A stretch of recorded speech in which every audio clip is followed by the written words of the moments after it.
శ్రీ రామకృష్ణ ప్రభ ఛానల్ను చూడండి, మాసపత్రికను చదవండి. జయ రామకృష్ణ. నమస్తే. వ్యక్తిత్వ వికాసం ఈ రోజుల్లో ఎక్కువ వింటున్నాం. ఈ వ్యక్తిత్వ వికాసం అనే అంశం ఏమిటి? వ్యక్తిత్వ వికాసం అని ఈరోజు కొంచెం తెలుసుకుందాం.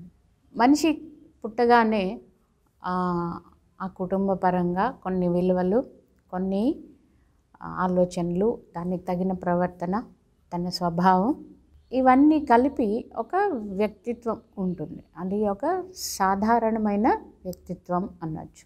సాధారణ వ్యక్తిత్వం అంటే పెరిగి పెద్ద అవ్వడం, చదువుకోవడం, ఉద్యోగం చేయడం, తర్వాత పెళ్లి చేసుకోవడం, పిల్లల్ని మళ్ళీ ఇది చేయడం, మళ్ళీ ఇలాగా ఒక సాధారణ వ్యక్తిత్వంలో ప్రతి మనిషి జీవితం సాగుతూ ఉంటుంది. కానీ మనిషి జీవితానికి ఏంటంటే సాధారణ వ్యక్తిత్వంతో ఆగిపోకూడదు. దానికోసం ఈ మానవ జన్మ కాదు, సాధారణ వ్యక్తిత్వంలోంచి ఒక ఉన్నతమైన వ్యక్తిత్వానికి ప్రయాణం చేయాలి. ఉన్నత వ్యక్తిత్వం నుంచి ఒక దివ్యమైన వ్యక్తిత్వం ఉంది. దివ్యత్వం వైపు మన ప్రయాణం సాగాలి.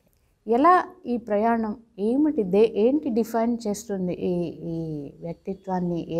ఏది ఉన్నతం, ఏది సాధారణం, ఏది దివ్యత్వం అంటే మనం చిన్న ఉదాహరణ చెప్పుకోవచ్చు. అంటే మహాత్ములు కూడా ఆయన మన బుద్ధుడి జీవితం తీసుకుంటే ఆయన పుట్టాడు, ఒక రాజకుమారుడిగా పుట్టాడు. కొంతకాలం వరకు ఆయన ఒక సాధారణ రాజుగానే గడిపాడు. సాధారణ వ్యక్తిత్వంలోనే ఆయన జీవితం గడిచింది. అంటే పెరిగాడు, పెద్దవాడయ్యాడు, పెళ్లి చేసుకున్నాడు, ఒక రాహులుడని పిల్లవాడు కూడా కలిగాడు. అప్పటి వరకు ఆయన ఒక సాధారణ వ్యక్తిత్వం. ఇది ఎప్పుడు ఈ సాధారణ వ్యక్తిత్వాన్ని మనం ఉన్నత వ్యక్తిత్వం వైపు వెళ్తామంటే ఇది ప్రస్తుతం ఇది ఏ పరిధిలో ఉంది అంటే మనం చెప్పాలంటే ఒక స్వార్థ పరిధిలోనే ఉంది. నేను, నా కుటుంబం, నేను, నా పిల్లలు, లేదా నేను, నా తల్లిదండ్రులు, నేను, ఈ పరిధిలోనే ఉంది. ఇది ఒక సాధారణ వ్యక్తిత్వం. ఎప్పుడైతే ఆయన ఈ ప్రపంచంలో ఉన్న ఆ వ్యాధి, ఈ దుఃఖం, ఈ జన్మ, వ్యాధి, జర, దుఃఖం, ఆ మరణం, ఇవన్నిటి వైపు దృష్టి సారించాడో, ఆలోచన మొదలుపెట్టాడో, ఆయన ఒక ఉన్నతమైన స్థాయిలోకి వెళ్ళిపోయాడు. ఉన్నత వ్యక్తిత్వం సంతరించుకున్నాడు. అది ఆయన్ని నిలవనివ్వలేదు. మహాత్ములందరి జీవితాల్లో ఇదే జరుగుతుంది. నిలవనివ్వదు అది. ఆ ప్రపంచ దుఃఖాన్ని కానీ, ప్రపంచంలో ఉన్న సమస్యలు కానీ, అసలు ఈ పక్క వాళ్ళు కనీసం మన అనే పరిధి, నా అనే పరిధి దాటి పక్కనున్న కుటుంబం లేదా పక్కనున్న వాళ్ళ బాధ ఏంటో కూడా తెలుసుకునే ప్రయత్నం ఏనాడైతే చేస్తాడో ఆ రోజు ఉన్నతమైన వ్యక్తిత్వంలోకి వెళ్తాడు. కొంత పరిధి పెరిగింది. ఉన్నతమైన ఆలోచనలు ఏంటి, ఈ దుఃఖం ఎందుకు ఉంది, వాళ్ళకి ఈ బాధ ఎందుకు ఉంది, లేదా నేనేం చేయగలను, ఇంకొంచెం జీవితాలు ఉన్నతంగా ఉండాలంటే నేనేం చేయగలను అన్న ఆలోచనలు ఎప్పుడైతే పుడతాయో ఒక ఉన్నతమైన వ్యక్తిత్వంలోకి మనం దారితీస్తుంది. బుద్ధుడి జీవితంలో కూడా ఆయన ఎప్పుడైతే పరిశీలన చేయాలి, అలాంటి ఆలోచన రావాలి. ఆ ఆలోచనలు ఇప్పుడు తక్కువ అవుతున్నాయి. కోట్లాది మంది ఉన్న మన దేశంలో ఇలాంటి ఆలోచన, నేను ఏం చేయగలను నా దేశానికి కానీ, నా సమాజానికి కానీ, ప్రతి వ్యక్తి ఆలోచించిన రోజు అంత కష్టమే ఉండదు. నాయకుల మీద కోట్లాది మంది ఒక నాయకుడి వైపు ఎదురు చూస్తూ ఉంటారు. ఏది చెయ్యి, అంతా మంచి చెయ్యి, అందరికీ మంచి చెయ్యి, ఒక్క మనిషి మీద భారం పెడతారు. కానీ ప్రతి వ్యక్తి నేను ఏం చేయగలను అన్న ఆలోచన వచ్చినప్పుడు అతను ఒక ఉన్నతమైన వ్యక్తిత్వం వైపు సంతరించుకుంటాను. ప్రయాణం కొంచెం ముందుకు వెళ్ళినట్టు. ఆ ఆలోచనలన్నీ కార్యరూపం దాల్చినప్పుడు, అంటే ఆ బుద్ధుడికి ఆ ఆలోచనలతో ఆగిపోలేదు. చాలామంది ఈ ఉన్నతమైన ఆలోచనలు ఉంటాయి, వ్యక్తిత్వం సంతరించుకుంటారు, కానీ కార్యరూపం దాల్చదు. అది విశాలం అవ్వదు, ఆ దృక్పథం విశాలం అవ్వదు. అది కొంతవరకు నయం, సాధారణ వ్యక్తిత్వం కంటే కొంతవరకు నయం అయినప్పటికీ అది కూడా మనకి సరికాదు. ఇంకా ముందుకు వెళ్ళమని మన మహాత్ములందరూ జీవితాలు మనకి బోధిస్తూ ఉంటాయి అన్నమాట. ఈ ఉన్నత వ్యక్తిత్వం నుంచి దివ్యత్వం వైపు ఎప్పుడైతే వెళ్తామో ఆ పరిధి పెరిగిపోతుంది, అంత విశాలమైపోతుంది. అది దాంట్లోకి సమస్త ప్రాణికోటి వచ్చి చేరిపోతుంది. బుద్ధుడు ఎప్పుడైతే ఆ దివ్యత్వాన్ని సంతరించుకున్నాడో, ఈ ప్రాణికోటి దుఃఖాన్ని ఎలా తీయాలి అన్న ఆలోచన చేశాడో, అతను దివ్య పురుషుడు అయిపోయాడు. బుద్ధుడు భగవాన్ అయిపోయాడు, భగవాన్ బుద్ధుడు అయిపోయాడు. దానికోసం ఆయన తపస్సు చేశాడు, సర్వం త్యజించాడు. ఆ తపస్సు చేసి ఆ సత్యాన్ని కనుగొన్నాడు. ఆ సత్యాన్ని ప్రపంచమంతా తిరిగి అందరి దుఃఖాన్ని తగ్గించడానికి ఆయన పర్యటించాడు. ఆ శాంతిని, ఆ ప్రేమని, అవన్నీ అందరిలోకి, అందరికీ ఆయన ఆస్తిలాగా ఆయన పంచడానికి, ఆయన అది తరగని ఆస్తి, ఆ బుద్ధ భగవానుడి ఆస్తి. అది ఇవ్వడానికి ఆయన ప్రయత్నం. దివ్యత్వం. స్వామి వివేకానందులు కూడా ముందరగా ఆయన శ్రీరామకృష్ణుని కలుసుకునే ముందర ఆయన కూడా ఉద్యోగం కోసం కొంత ప్రయత్నాలు అవి చేశారు. సాధారణ వ్యక్తి అని మామూలుగా గడిపారు. అంటే ఉద్యోగ ప్రయత్నం చేసి కుటుంబాన్ని పోషించాలన్న ఆలోచనలతో ఉన్నారు.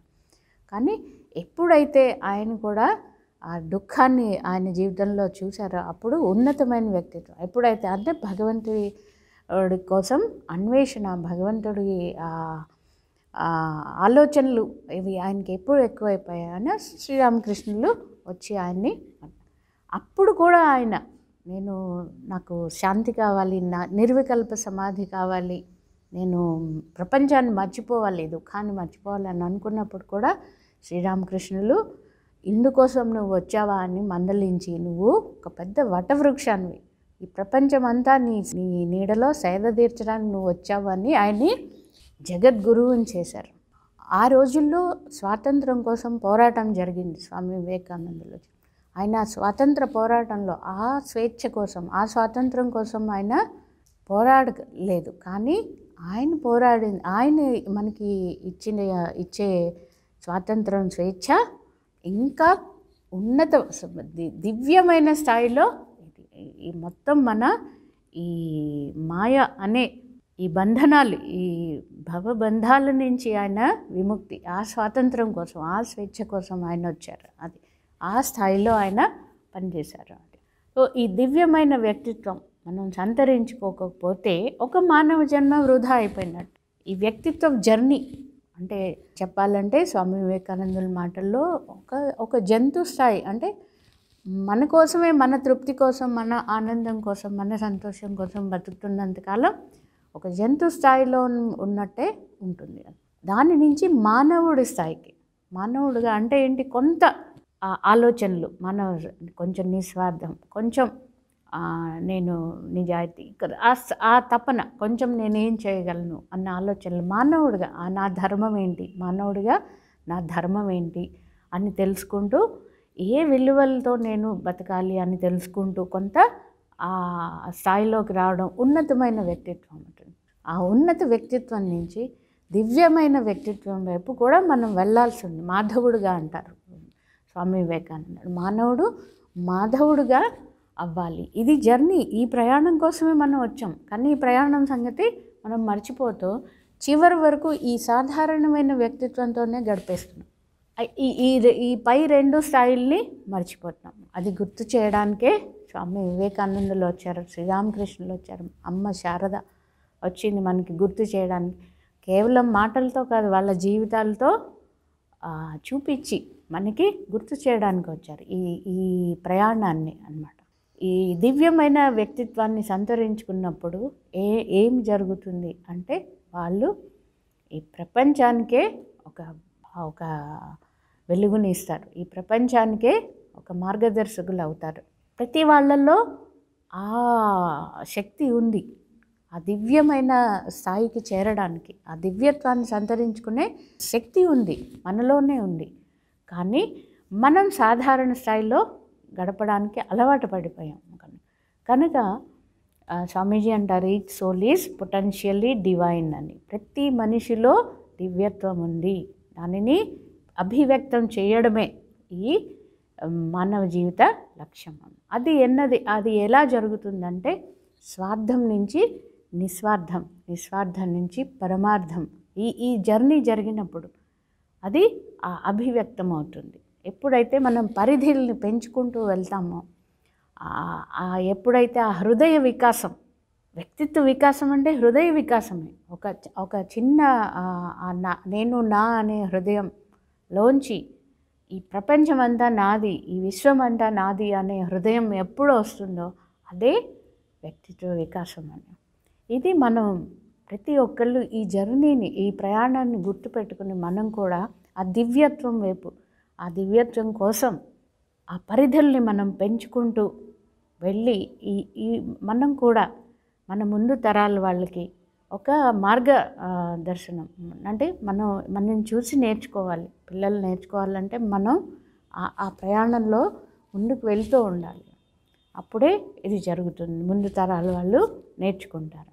అలాంటి ఆ వికాసాన్ని మనం అందరూ ఆ వికాసాన్ని తెచ్చుకుని జీవితాలని చక్కటి మార్గంలో పెట్టుకుని అందరికీ మార్గదర్శకులు అవ్వాలని నా ప్రార్థన. జయ రామకృష్ణ.